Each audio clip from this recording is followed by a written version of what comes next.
Merci, Monsieur Cherpion. La parole est à Madame Dominique Orliac pour le groupe radical, républicain, démocrate et progressiste.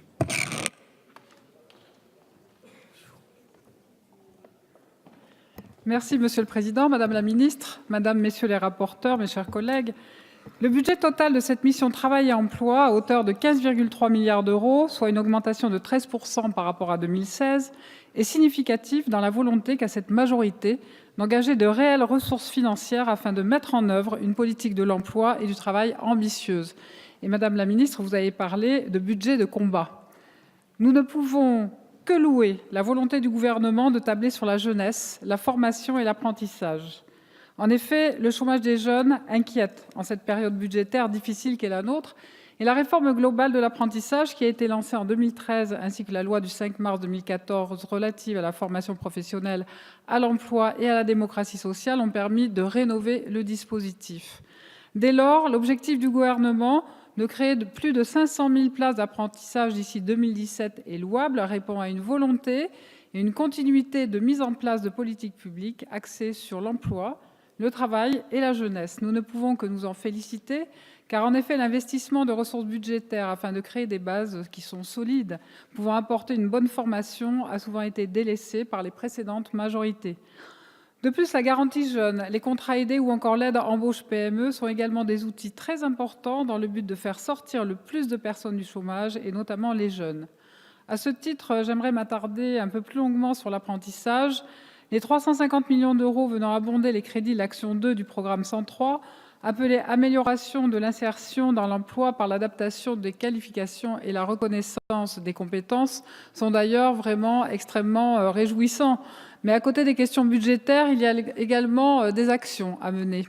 Certes, nous pouvons regarder ce qui se fait à l'étranger, notamment en Allemagne, mais pour la mise en place d'outils performants, plus globalement sur une manière de mettre en œuvre ces politiques publiques, je crois qu'il faut nous pencher parfois sur ce qui se fait dans des pays proches de nous, comme la Suisse par exemple, où les chiffres sont extrêmement parlants, Madame la Ministre, puisque plus de 70% des jeunes qui passent par l'apprentissage, ce sont 95% d'entre eux qui trouvent un travail à la fin de leur apprentissage.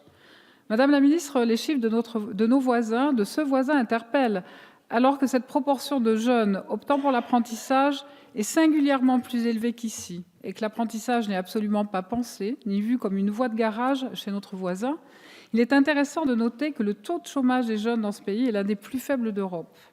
De la même manière que nos chiffres nationaux sont à la baisse sur le chômage, leurs chiffres sont également à la baisse. Il y a 3,4% de taux de chômage des jeunes suisses à la fin du mois d'octobre 2016.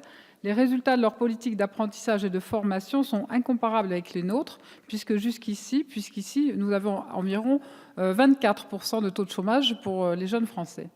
Bref, c'est le paradigme qu'il faut changer, alors que les professeurs suisses recommandent aux jeunes de faire une formation, en leur expliquant qu'ils seront l'élite de leur pays. Il est intéressant de constater que c'est un petit pays de 8 millions d'habitants qui dépense environ 5 milliards d'euros par an pour la formation.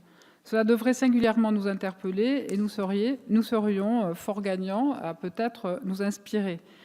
Et en outre, j'ai saisi l'occasion qui m'est donnée d'évoquer brièvement, dans le temps qui m'est imparti, le chômage chez les jeunes, chez les personnes en situation de handicap. Vous l'avez entendu hier, l'Association des paralysés de France a dressé un sombre bilan du chômage pour les personnes handicapées. Pour cette catégorie de population, le taux de chômage atteint 21%.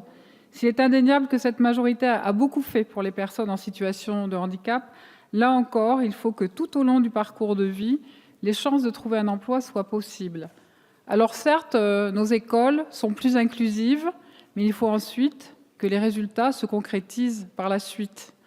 Ainsi, l'ambition du programme 102 se trouve renforcée cette année par l'adoption de la loi du 29 février 2016, qui permettra de favoriser l'accès ou le retour à l'emploi des demandeurs d'emploi, notamment les demandeurs d'emploi de longue durée ou de ceux qui rencontrent des difficultés spécifiques sur le marché du travail, tels les travailleurs handicapés. Notre groupe espère dès lors que les crédits de cette mission permettront enfin d'inverser cette courbe du chômage des personnes en situation de handicap. De plus, il faudrait également favoriser la création d'emplois dans les territoires ruraux, leur redonner de l'attractivité avec des possibilités de transport adaptées et essentiellement aussi une couverture numérique qui soit irréprochable. Alors pour terminer, sachez, Madame la Ministre, que vous pouvez compter sur le soutien des députés du groupe des radicaux de gauche et apparentés. Nous voterons bien évidemment les crédits de la mission Travail et Emploi. Et je vous remercie. Merci, Madame la députée.